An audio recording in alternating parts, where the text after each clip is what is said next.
Hello there. It is author D.L. White, Atlanta based author. I don't even know how I'd start this show. I have not literally been in this podcast recording program in a year. A year ago, I started season 3 of the Books by D.L. White Bookcast, and then I never came back because I wasn't writing and I didn't have anything to update. And now I don't remember how I opened the show. So, I'll figure it out and then I'll go back and listen to old shows and try to remember how I open a podcast. 'Cause I don't know. It is Friday, January 27th. It is the middle of the workday. I'm slacking. It's 2:46 p.m. I'm here in my bedroom and I was washing some dishes and making some lunch. And then something said, "Hey, you should record a podcast episode because you haven't talked about Hey Lover, your first release, in more than 2 years. And you know how you just love to talk about books and writing. And I have been on maybe one show since I released this book, and I'm going to be on at least one more. I'll be on Between the Reads toward the end of February. But, sometimes I like to have my own thoughts and feelings on things. So, have I planned this out? No. I don't know what I'm going to be talking about, but let's let's just dive on in. So, like I said at the top, I am D.L. White. I'm an Atlanta-based author of romantic fiction featuring Black men and women. All of my books, my books range from steamy contemporary beach reads to warm Southern women's fiction to pretty steamy, straight on romance. They don't get too dramatic. I don't write about super hard issues, but my books are not without a little bit of drama and some regular old everyday strife. The difference is that my couples usually power through and make it out at the end in a satisfying way. Like even my women's fiction has happy endings. I don't believe in books that don't have happy endings. So not all of them are sappy, but they do all end in a satisfactory way. So my latest release is called Hey Lover. And people always ask me, hey, what went through your mind when you started reading or writing these characters? And most of the time I have to think about it because I don't know. I don't know where Malik in India came from. Um, I know Malik's name was different when I first started writing this book. I don't remember what it was when I first started writing it. The names almost always change because the names have to fit the character just right. I know this book was going to be set in Detroit, and I was going to take a research trip up to like the Ann Arbor and Detroit area and just kind of scope it out. And I just never ended up going up there. I think the pandemic really ruined that, but I also just did not want to get on a plane. So that never happened. I end up setting this book in Atlanta because I live in Atlanta and that's just easiest for me. So I don't know where these people came from. I know I was listening to I love LL Cool J's Rock the Bells radio station, and Hey Lover was on, and I was like, this would make a good story, but it's really hard to set a story like in accordance to a song because Hey Lover is really about a dude that's like just Jones and after a girl and like kind of watching her and stalking her and like, hey, is your man okay with all that? Because I'm not, and like just basically coming to a woman and being like, hey, how I feel about you, like, this is way more than crushing. I'm way more than feeling, light, airy feelings about you. It's more than butterflies. And that's the mood that I wanted to take into this story. And I tied it into the song Hey Lover because that was their song. It was a song that kind of brought them together, and it was the song that my hero uses to tell my heroine how he has been feeling about her since they first met in college. Real complicated jump off right there, but I feel like I don't do anything simple. So let's just talk about the book. It's called Hey Lover. It's about Malik Hines. He is a gamer. He is a game developer. He writes games. He plays games. India Parker is a business savvy woman. She was born to do what she's doing. She's very self assured, um, jumps into her pants with both feet.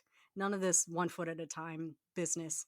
Um, Malik is one of those hyper successful people that just could not keep the man that was meant for her. He decided that he was not good enough for her and took a break from the relationship. She was like, fine, I might not be here when you decide that you are ready for me or you're good enough for me. So good luck with that. And they stepped away for a bit. Let me just read the blurb. So this blurb says, struggle isn't love.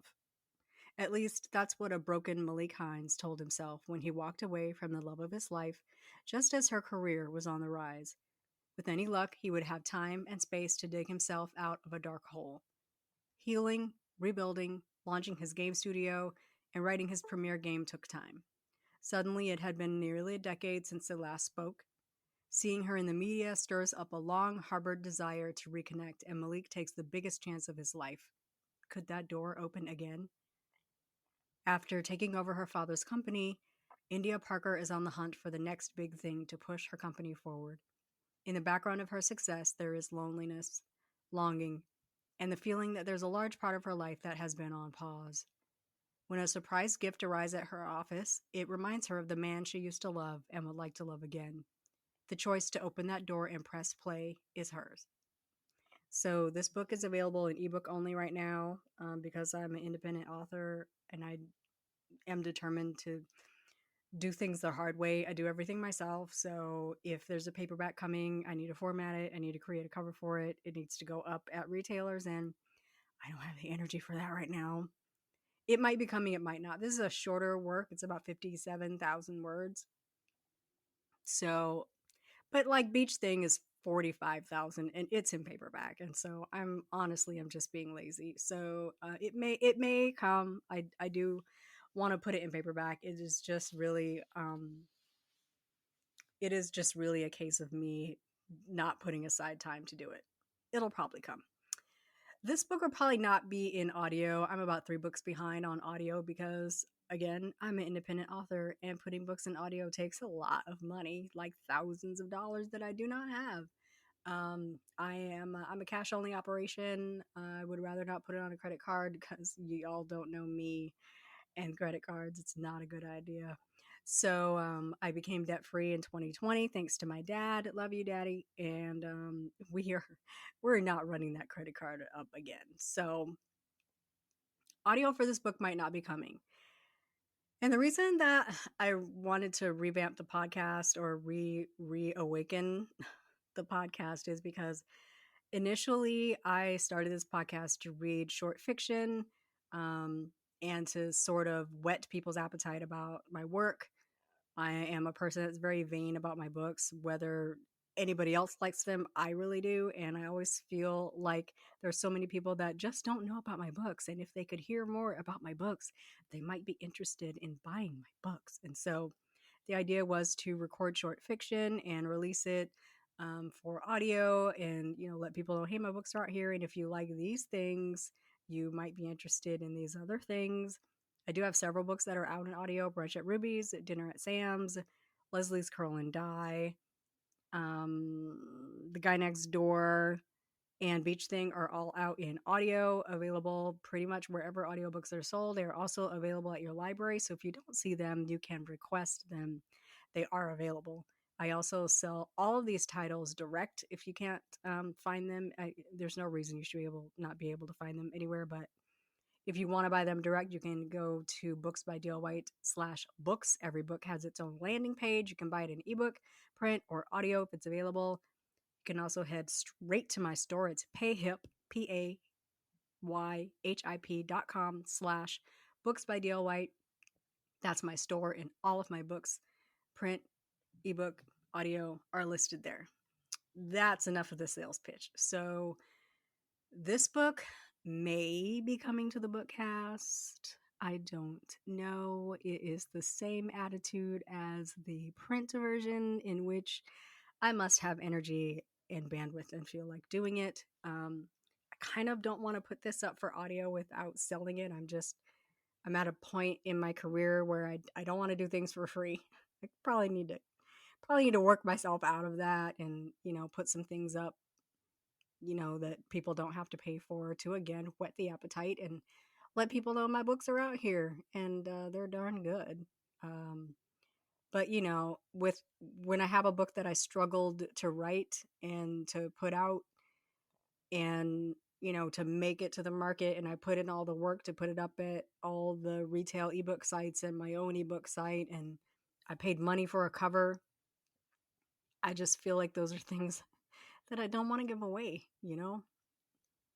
Um, so sales for this book, I don't check often, but sales for this book are pretty good for something I released way super last minute. This came out like December 31st, at the very last day of the year. I did not want to go into another year having not published a book. My last full length release was September of 2020 with The Neverless, which continues to be a really super high seller. I want to say it's my biggest seller right now, which used to be Brunch at Ruby's, which is a 8-year-old book this year. So the fact that a 2-year-old book is besting an 8-year-old book is pretty nice.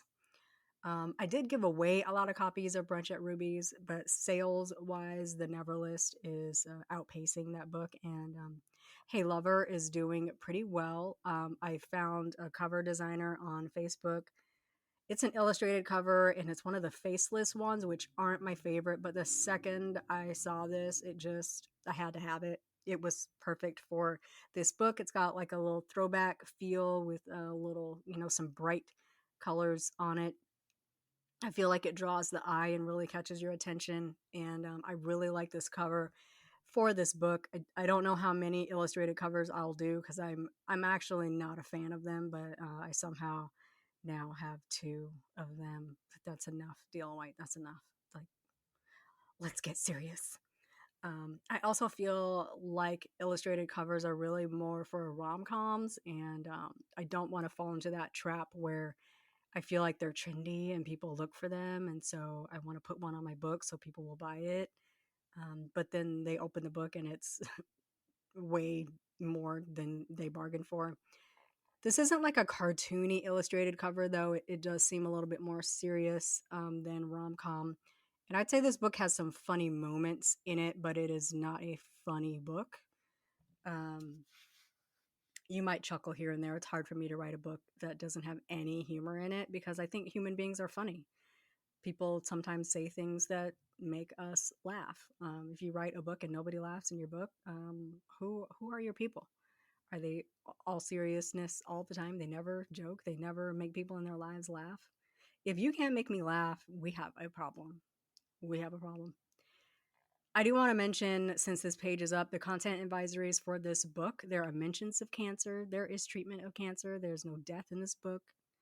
Mention of depression, treatment of depression. There is a faux relationship in this book, and y'all know how I feel about fake dating, fake marriage, fake anything. Hate it, hate it, hate it.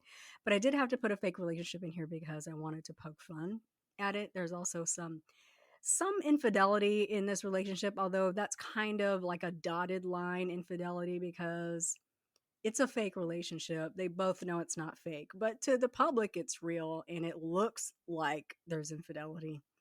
Sometimes it's not what it is, it's what it looks like. You know what I'm saying? Anyway, this book, um, I I messed with it here and there.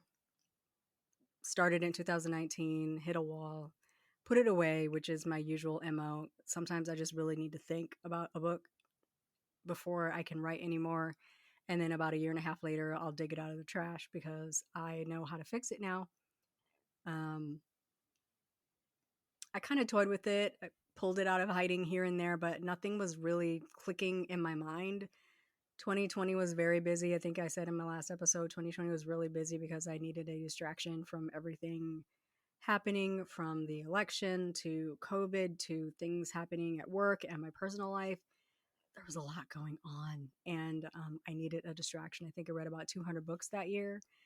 I kept a book in my face. If I didn't have a book in my face, I was working with audio, or I was writing something, or I was editing something, or I was releasing something. I kept myself busy. And I think I just really burnt myself out. I really just burnt myself out. And in 2021 and 2022, I needed the rest. I didn't really let myself rest. I spent all that time beating myself up about not being the kind of writer that can just get back on that horse and plop out something new. And some of that guilt trip made its way to Hey Lover, because I really wanted to finish something before the end of the year. And so I was digging through all the old stuff that I started and stopped, and like, oh God, that's trash. No, no, no. Hey Lover, maybe I could finish that. And I have a writing group that meets quarterly. They know who they is. Hey y'all. And we decided to do our own little NaNoWriMo um, writing group, and we set up our spreadsheet, and everybody posts their numbers at the end of the day, and we're all just trying to hit 50,000 words. And I decided, okay, I'm gonna do it. So I hopped in, and let me tell you that I hated every second of NaNoWriMo. I had a work trip in the middle of that, so I was gone for like 8 days of it, and just stressed myself out because I couldn't write while I was in a hotel room and working until 8 o'clock and up at 6 a.m. and really stressed myself out about how far behind I fell. And then I like just had to come home and like close myself off and just pound out words. And that last day of writing, I think I had to write like maybe 3,600 words. And that last day of writing, I basically just threw that away. When I went to go edit and rewrite and finish this book, I had like a really rough first 2 weeks of December. So I knew I wasn't going to be looking at this book again until at least December 12th. December 16th started my winter vacation, and it was just all writing all the time. Writing, writing, writing, writing, writing. And then I messaged my beta and I said, hey, I'm going to have a thing. I really want to put it out toward the end of the month, like before the year is over.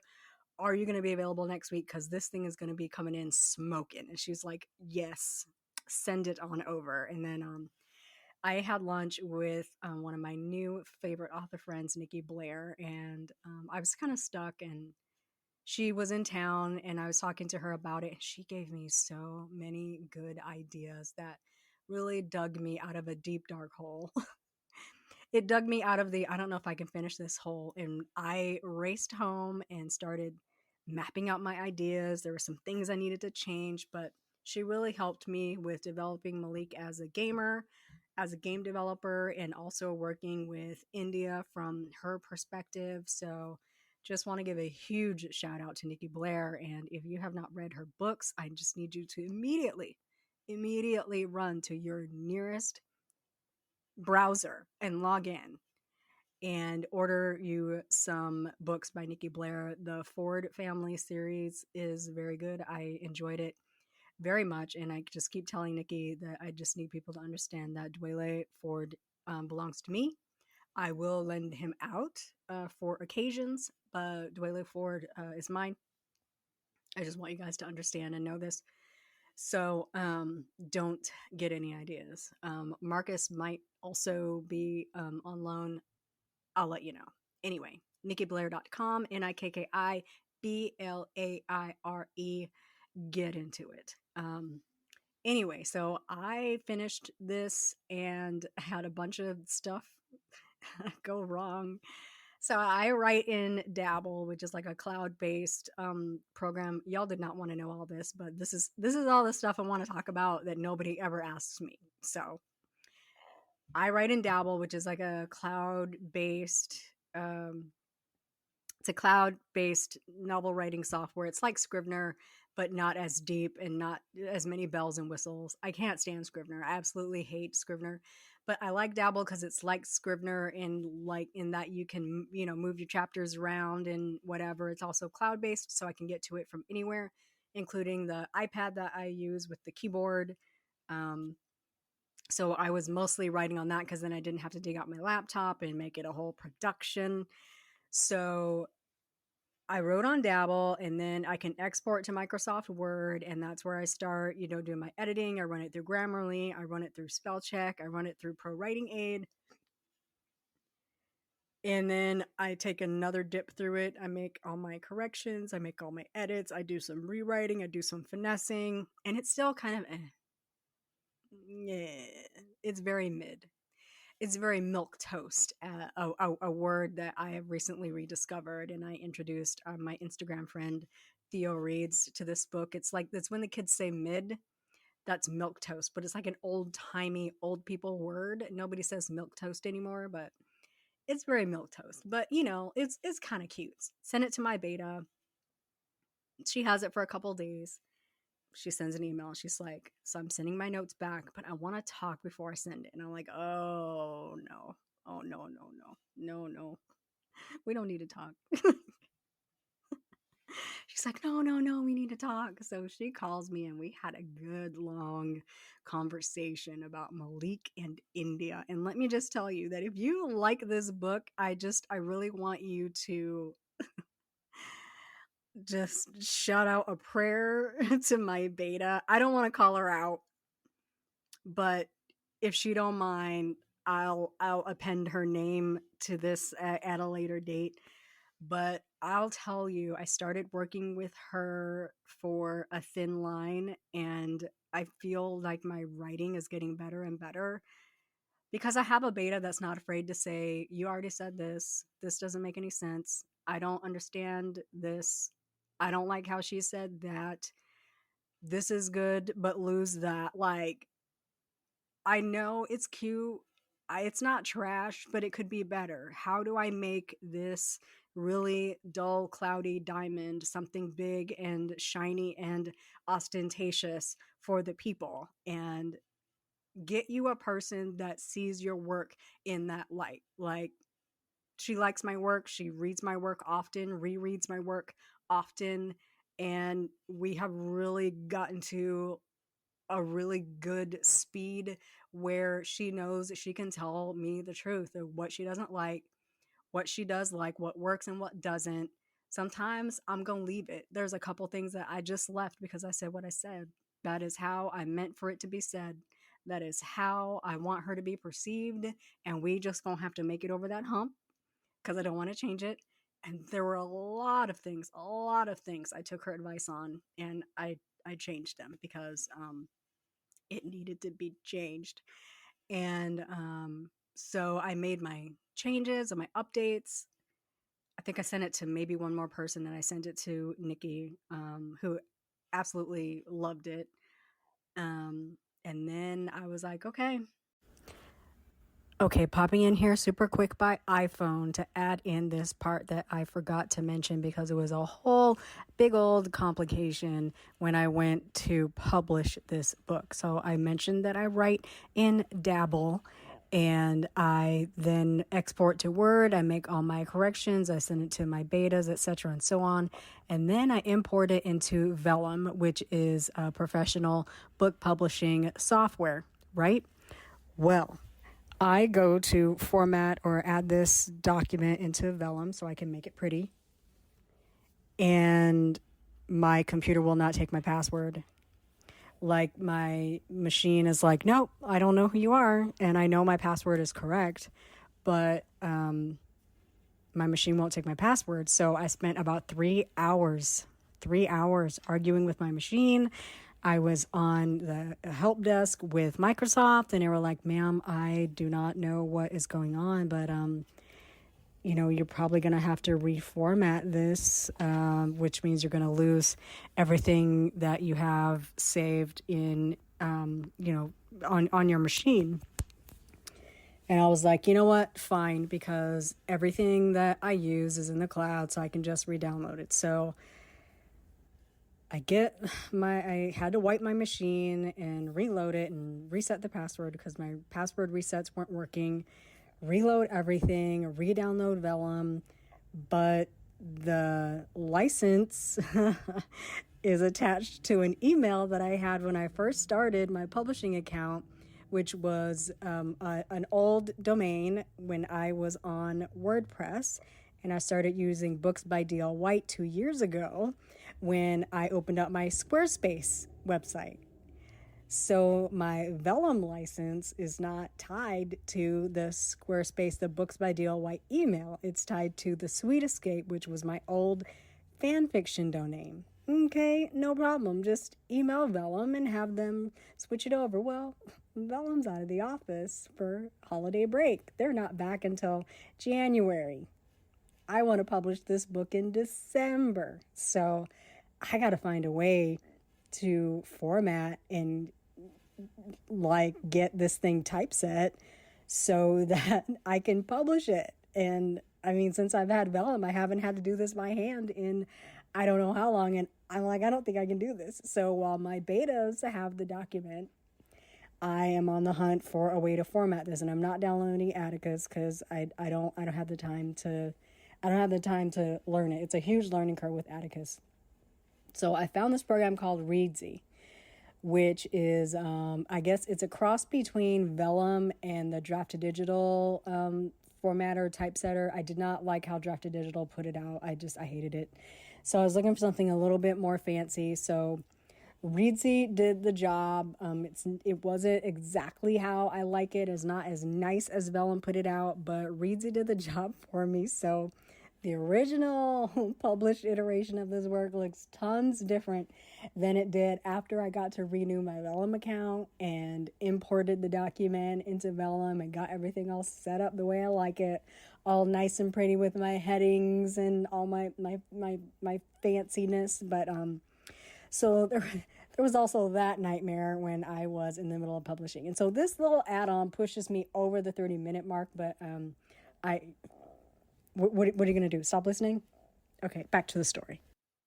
Well, it's December 30th, so if we gonna do it, we got to do it now. So I uploaded it super late on December 30th, and I wasn't even really expecting it to go live for another 12 hours or so, but by like 8 a.m. it was up. It was up and it was live. And I should say that I uploaded this at my own personal website first.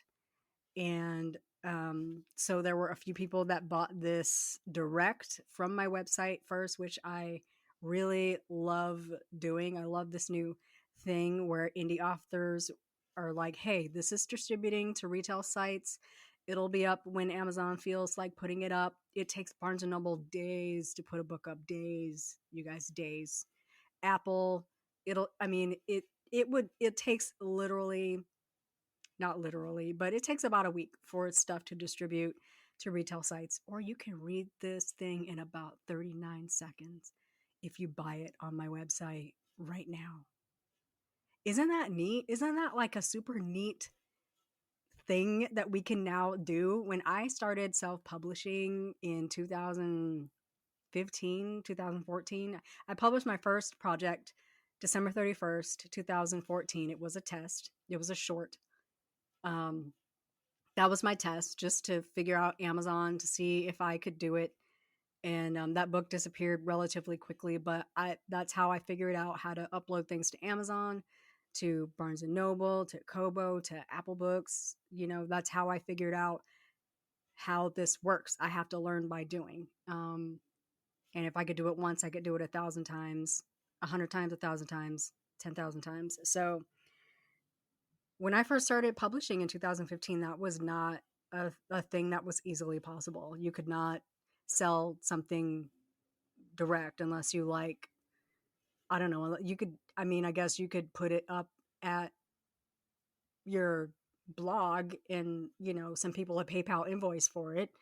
But like having the advent of a PayHip site or Shopify, which I guess has probably been around forever, so you could do it that way. But really, in the last 3 or 4 years, the technological advances that have come to indie publishing have been amazing. And like, I feel like I said this recently, I get to a point now where if I pick up an indie published book and I can't tell it's indie published. Like we're getting that good. And that's really exciting. That's really exciting to me because there is a lot of bias for indie books. There is a lot of criticism against self-published work. And let me just tell y'all, the indies are doing it.